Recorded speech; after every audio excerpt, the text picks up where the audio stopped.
Well, it's nice to see everybody here. Thanks for coming. As I said, as the season started, the most important thing in our program is to win the conference championship. And we have our first conference game this week. So it's probably the most important game we've played to this point. Hopefully there'll be more important ones down the road, but it's probably the most important game we've played till this point.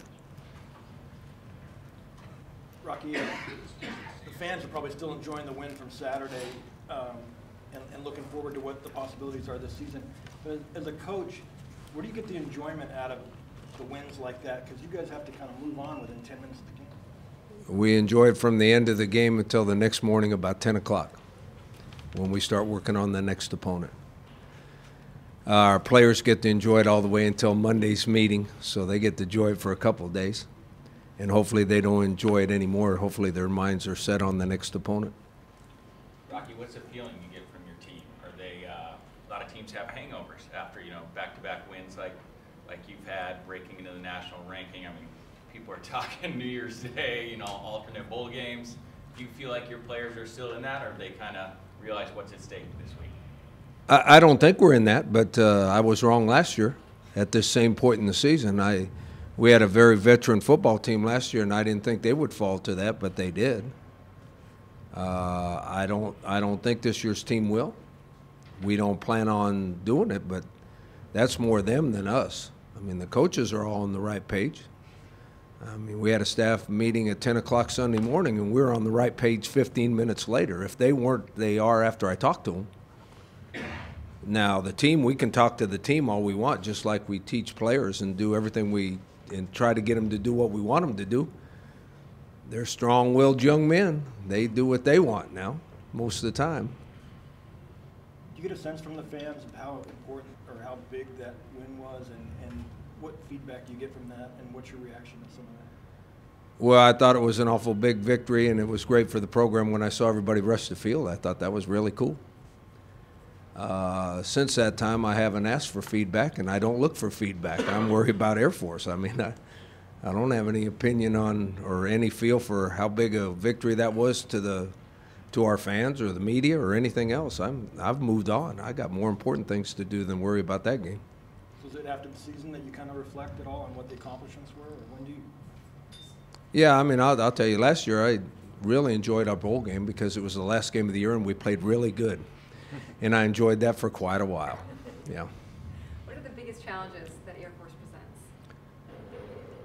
Well, it's the first team that we've played, our offense has played, where they'll play straight man coverage and blitz everybody from every direction at different times. And they have a good feel for what we do on offense. So their stunts, there'll be a lot of run stunts, a lot of run blitzes that will make it difficult for us to control the football. And then for our defense, we're playing against the triple option, which is impossible to get ready for in 3 days. Last time we played them in 2015, they had over 300 yards rushing, and we were lucky to win the game 27-24, so they present all kinds of problems. Plus, they're really good guys, they're really tough, and they have the right attitude about life, and they're serving us, so I have great respect for them. Rocky, along those lines, as a coach yourself, how much respect do other coaches around the league have for what Troy does there and what he's accomplished, especially with all the demands of those kids?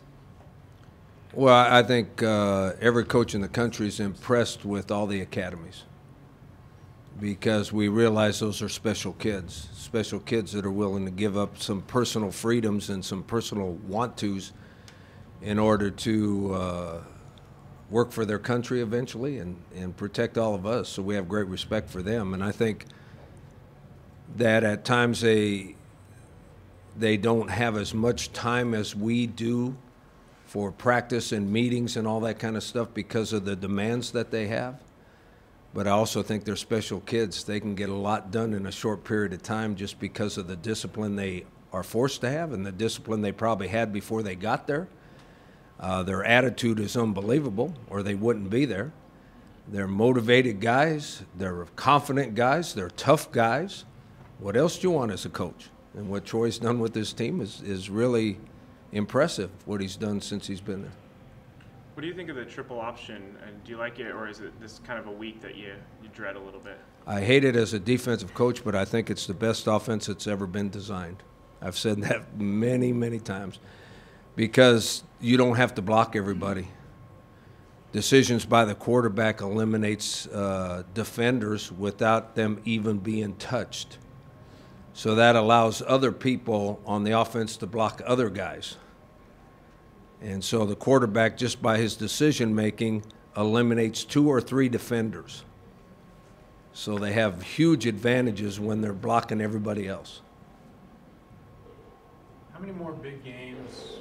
You guys beat a Pac-12 team a few years ago. You won at Boise State a few years ago. You won your bowl games. Now you won a Pac-12 game on the road. Now you beat a ranked team from a Power 5.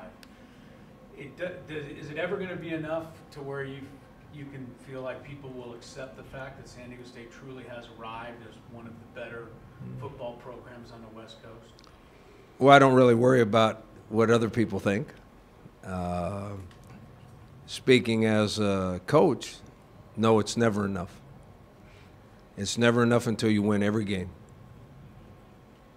That's the way great players, they're such good competitors, that's the way they think. Olympic athletes aren't satisfied till they win the gold medal. We're not satisfied until we win every game. And I don't worry about what the people watching think. Rocky, going back to the offense, that's such a tough offense to run. You have to practice it at full speed, but don't you, when you have to practice at full speed, don't you run the risk of busting up all your players? No, because you're talking about practicing against it in practice. Well, Air Force practicing its offense. No, it's once they get it down and they have it pretty well designed. They have, we call a book, triple option book, that anything you do on defense, all they have to do is flip their book open and they know how to block it and how to attack it. They don't cut block in practice, and there's a lot of times that they'll practice and it's all timing. And they go against, this time of year, they go against scout teams, so nobody's getting hit. It's just to read the right guy, anticipate what we're going to try to do on defense, and get the timing down.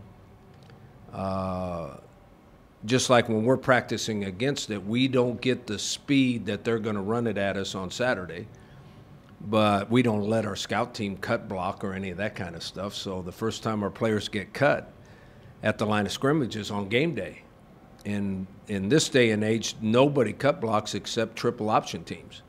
So even growing up through high school, none of these guys have had to deal with that kind of stuff, and they're going to have to deal with it Saturday, probably, since we have so many redshirt freshmen out there, probably for the first time in their lives.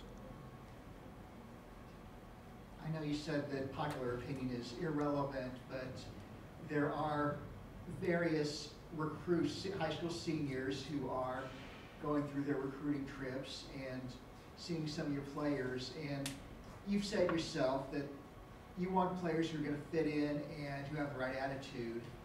Do you feel that the attitude of the team, your players right now, to get to 3-0 is more important than the record itself in terms of getting these recruits to sign? I think if you have success, it helps recruiting. But it's still going to come down to who fits into our program. Because he has 5 stars by his name doesn't mean a darn thing to us. To us, we believe that if he can play or he can't play, and if he can play, then we have to find out if he fits into the way we do things. And to be honest with you, our players do that.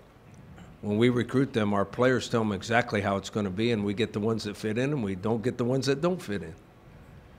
Now, we won't ever win a recruiting battle in the media polls where I see that ticker tape go on the ESPN where Ohio State's got 14 top 500 guys, and the number 1 guy is this, and the number 2 guy is this, and we won't get any of those guys. But I wouldn't mind playing them. When you looked at the video, what Air Force did to Michigan, and they stood in there and slugged into the fourth quarter. Their defense really caused Michigan problems. I think they frustrated the heck out of Michigan. Michigan didn't know where they were coming from, and the Air Force guys come hard and aggressive, and they made it very, very difficult on Michigan to move the ball. And I think they frustrated them. talked after the game about your quarterback and how the general opinion has always seemed to be that you're a running team and your quarterback's going to manage the game for you. Did he put that to rest a little bit Saturday night? Considering all the hits he took, I think he was sacked 6 times, yet still got up and made all the plays you had to make to win that game. Well, I mean, a long time ago, he, to us as coaches, he proved himself. I mean, if you look at his record as the starting quarterback, it's pretty darn good. So as a coach looking at it, he proved that to us a long time ago. I hope he proved it to everybody else. I mean, most quarterbacks, when they're harassed like that and they're under pressure like that and they get knocked down that many times and that often, to come back and lead a game-winning drive and make several throws that are very, very important throws, a couple of them right before he gets hit, that's a pretty good indication you got a big-time quarterback, if you ask me. Cam Kelly won a couple awards after last week's performance. How has he been able to pick up the position so fast after moving from safety to corner? He's a very good athlete and an experienced football player. Good athletes that are experienced football players, they tend to adjust to the position you put them in, and they learn how to do it pretty quickly. Now, I think he played some corner in high school, too. It's not anywhere close to the same deal, but I think he played some corner in high school, so he probably had a leg up. Rocky, going up there, there's always a lot of conversation about altitude. Do you offset that because you run so many different packages, sub-packages, and different players defensively that counteracts altitude? I don't think altitude has a darn thing to do with a football game because there's so many breaks in the action. It might have something to do with a track meet, or it might have something to do with a basketball game. It has nothing to do with the football game. If you were at the game the other night, I don't know how many commercials we had, but it seemed like 100 commercials, and they're all 3 minutes long. And then you also have the timeouts you can use each half. Now, obviously, we substitute a lot of guys, not so much in the offensive line, but every player on defense, we substitute a lot of guys on defense. At every other position but the offensive line, we substitute a lot of guys on offense. So they're rested in the altitude because of all the timeouts and all the TV commercials is not near the deal it once was. When you didn't have TV, it was a big deal. You had to use your timeouts in the right position to get guys rest, and you had to alternate players differently than you normally do. But nowadays with TV, and we're on TV, CBS Sports, right? Altitude has nothing to do with it. But being ranked means nothing until the end of the season. And I would bet since a lot of our guys were on last year's team, a bunch of them are going to say the same thing. At the same time last year, we were ranked. We were 3-0 at the same time last year, and we were ranked. And after the next game, we were not. Is that thought of motivation for this year? I don't know. I mean, obviously they know, and they've been told. I don't think every team has a different personality. You never know how they're going to react to anything. They obviously know. I don't know if that's going to change their attitude about how they prepare, change their attitude about how they play or what kind of energy they play with or anything. I don't know. This team is a lot quieter. They go about their business in more of a business-like attitude. Last year's team, we had a lot of personalities on last year's team that were loud and energetic, and this year's team's different. I hope that means they're different on Saturday than we were last year when we played our fourth game. Rocky, what's the key to stopping Air Force? Is it to keep your guys off the ground if they don't get cut block, or is it take the fullback out and make the quarterback make the tough decision? Now, this is just my opinion, and I've had times where we've held them to 200 yards rushing and felt very good at it, and I've had times that they scored 60 points and rushed for 600 yards and didn't feel too good about that one. So I do not have the answer. If I did, we'd have a whole bunch of people in here wondering how to stop it. My opinion is you have to keep it running sideways. So that starts with the fullback because he runs a straight line to the goal line, which is the fastest way to get there. So you have to eliminate the fullback, and then you have to try to keep the quarterback and the pitch guys going toward the sidelines instead of toward the goal line. And then you have to be fast enough. If you can keep them running sideways, now you have to be fast enough to run them down before they turn up the field. If the fullback has 150 yards rushing, you're going to lose by 4 touchdowns. Now, some of those pitchbacks and quarterbacks, they can block for those guys, and they can get big yardage. And as long as you keep them running sideways most of the time, you have a chance. You said this team was different this year. Do you think because the guys that are seniors now have been through being ranked and then losing, do you think they bring that to their leadership, showing the rest of the team how they need to act to win? That's my hope. I mean, you guys are around this age group. You don't ever know exactly how they're gonna. Of course, I watch the NFL too, and they go from one week they look like they're going to play in the Super Bowl, and the next week they can't score a touchdown. I mean, so it happens at all levels in all sports. It happens at all levels. And if I had the answer, I probably wouldn't be sitting here because I would have wrote a book and made millions and millions of dollars. Did you get to see Calvin Munson's first start last night? Or? I did. Oh, I only saw bits and pieces of it. I saw a couple of the highlights too. That was nice to see. And then Nat Berhe was on that team too. He was on most of the special teams.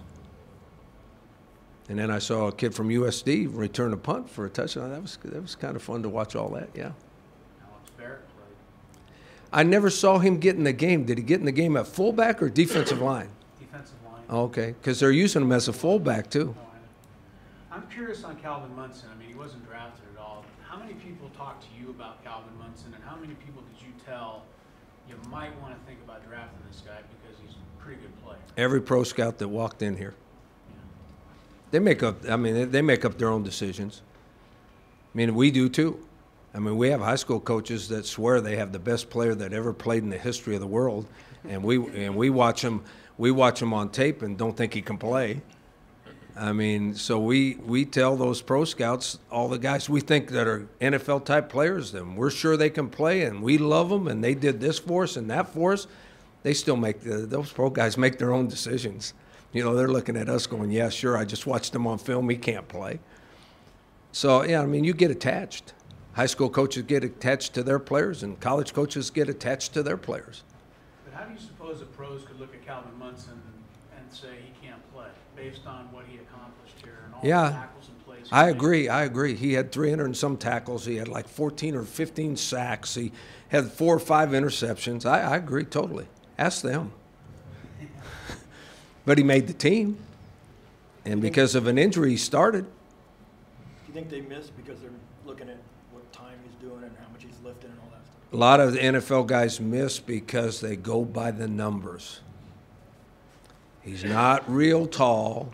He's big enough, but he's not quite tall enough, and he doesn't run quite fast enough. It doesn't matter he made 300 tackles. Rocky, speaking of the pro game, when you look at a coach like Coach Calhoun who spent time in the NFL and then came back to the college game, does that give you any better insight, having spent time in the NFL? No, I think it adds validity to how good a coach he is. Because the first year he came back from the NFL, he was trying to run some NFL stuff. And it didn't work. And since he played there, he knew what did work, and he went right back to it.